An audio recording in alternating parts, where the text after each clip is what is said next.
She threw it, boiling water, right at my 10-year-old daughter. I can still hear Sophie's scream tearing through the afternoon air, the sound that split my world clean open. And there she was, Cynthia Grover, vice president of the Willow Bend Estates HOA, standing there with her stupid clipboard like that thing made her God. The steam rose between us while Sophie's arm blistered red under the sun. Cynthia just said, calm as ever, that rosebush is an unauthorized modification, like burning a kid was just part of her job description. My name's Ethan Rowe. I'm a structural engineer. I design neighborhoods like Willow Bend, the kind of places that are supposed to hold families together. But that day, I learned what happens when people worship rules instead of compassion. Cynthia had been circling us for weeks. She fined us for a wind chime that disrupted sound harmony, then for a cracked driveway I was already fixing. Every time she smiled, you could feel the power she thought she owned. That rose bush, though, that was sacred. My daughter planted it with her grandmother before she passed last winter. Every morning Sophie watered it, talking to it like her grandma could still hear. Cynthia called it an eyesore. When she came onto our property that day, unannounced, clipboard in hand, Lauren, my wife, was on the porch. She's a property lawyer, and she froze for maybe 3 seconds before her training kicked in. Photos, timestamps, evidence. I told Cynthia she'd just trespassed and committed assault. She didn't blink. File your complaint, she said. The board will review it.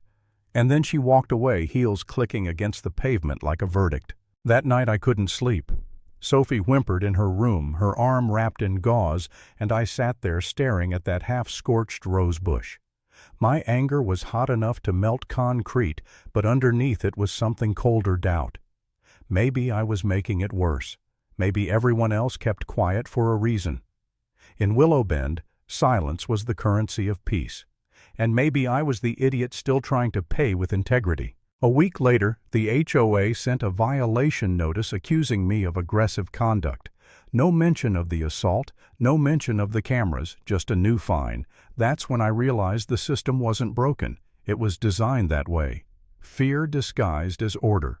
Lauren said nothing for a while, just pushed a manila folder across the table. She filed a false report, she said. And she forged inspection dates. Inside were copies of HOA bylaws, her handwriting everywhere. We're not playing defense anymore. The next morning, I walked into the HOA office, the old colonial-style clubhouse that smelled like bleach and arrogance. Cynthia sat behind a long table flanked by the president and secretary. "Mr. Rowe," she said smoothly, "your conduct last week was self-defense," I cut in.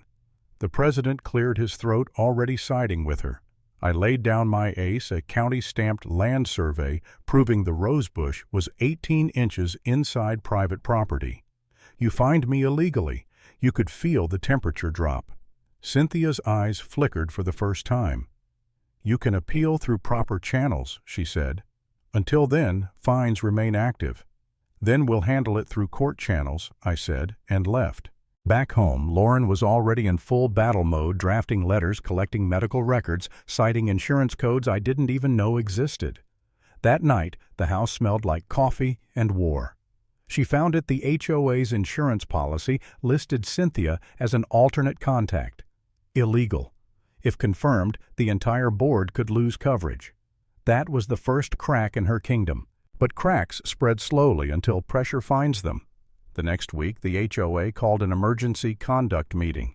Every resident packed into the clubhouse tension thick enough to choke on. Cynthia sat front and center, pearl earrings gleaming like armor. "We're here to address false claims made by certain residents," she began. Everyone knew she meant me. Lauren stood beside me, phone recording. I didn't plan to speak, but when she started twisting the story, calling it an accident, saying I'd agitated her, I snapped. "You mean when you threw boiling water at a child?" Gasps rippled. Cynthia tried to shut me down, but I wasn't shouting. I just let the silence hang heavy and ugly. People leaned forward. Even the treasurer, Graham Lowe, was shaking. He looked like a man choking on guilt. Lauren stepped up then, voice clear as glass. "You also used HOA funds to pay your private lawyer," she said, sliding a spreadsheet across the table. The room froze. Graham's pen slipped from his fingers. When he whispered, "I wasn't informed of this transaction," you could practically hear Cynthia's crown crack. After that meeting, it all unraveled. Rain hit hard that week, and the new drainage lines Cynthia had approved without permits started flooding the streets. My streets? I designed those blueprints. Watching her own arrogance drown the neighborhood was poetic justice. City inspectors showed up. "These aren't our specs," one of them muttered. Cynthia tried to bluff, but I handed him my signed plans. "You're the row from the county records," he said. I nodded. That was the moment she realized the storm wasn't weather. It was us. By the next morning, Lauren was on the phone with the State Insurance Bureau. Investigator named Angela Perez took the case. "You've got clear misappropriation," she said. "We'll open a formal review." Cynthia's name was listed as the primary contact. The fuse was lit. Then Graham showed up on my porch one night, rain dripping off his hair, hands trembling around a briefcase. "I printed these before she told me to delete the files," he said. Inside were HOA payment logs, transfers to a shell company under Cynthia's name. "I'm not a hero," he whispered. "I just couldn't keep pretending." Lauren skimmed the papers, her jaw tightening. "This is fraud," she said. Graham's eyes darted to the rose bush, still standing after everything. "Guess it's tougher than it looks," he murmured. "Like your family." We sent the evidence straight to Angela. Around midnight, Lauren's laptop pinged a new login from the HOA admin account. Cynthia was online moving money in real time, $14,000 from the emergency reserve to her fake LLC. We took screenshots, time-stamped everything, hit send. Seconds later, headlights swept across the window. Her car. Lauren whispered, "Don't open the door," but I was already stepping outside. Cynthia stood there in the dark, mascara-streaked fury barely holding her together. "You think you've won, Ethan," she hissed. "You've destroyed your own neighborhood." I said, "No, you did when you stole from it." She took a step closer. "You can't prove Lauren appeared behind me, phone raised." "We already did. The state just froze your accounts." For the first time, Cynthia didn't have a comeback. She just stared at us, realizing the game was over, then spun around and drove off into the night. The next morning, Willow Bend looked like a crime scene. Police cruisers lined the street. The HOA office was sealed with tape. Financial audit in progress. Neighbors gathered in clusters whispering. Some looked shocked, others relieved. Angela met us by the fountain, clipboard in hand. 72,000 misappropriated, she said. "We're recommending criminal charges and asset seizure." Lauren's breath caught. Her house, Angela nodded. "Collateral for restitution." When Cynthia finally emerged from the clubhouse, she wasn't the Iron Queen anymore. Her hair was undone, her face, pale eyes wide with disbelief. "You did this," she spat. "You destroyed everything this community stood for." Lauren faced her squarely. "No, Cynthia, you did when you made control your god." Cynthia's voice cracked. "You think people follow rules out of respect. They follow because someone has to scare them into order." I said quietly, "That's not order. That's tyranny with painted fences." Her lawyer tugged her arm, but she still glared at me like I'd stolen her crown. Later that afternoon, county deputies arrived with a seizure order. Moving trucks blocked her driveway.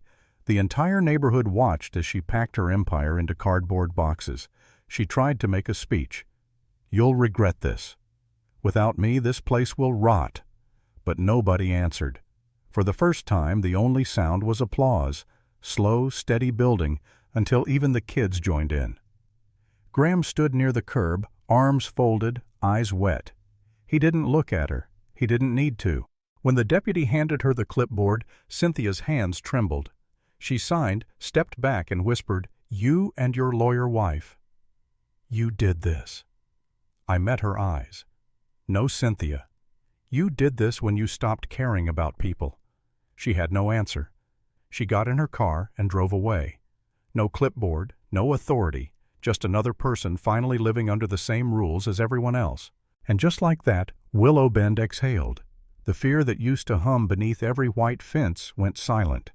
The lawns still looked perfect, but something invisible had shifted.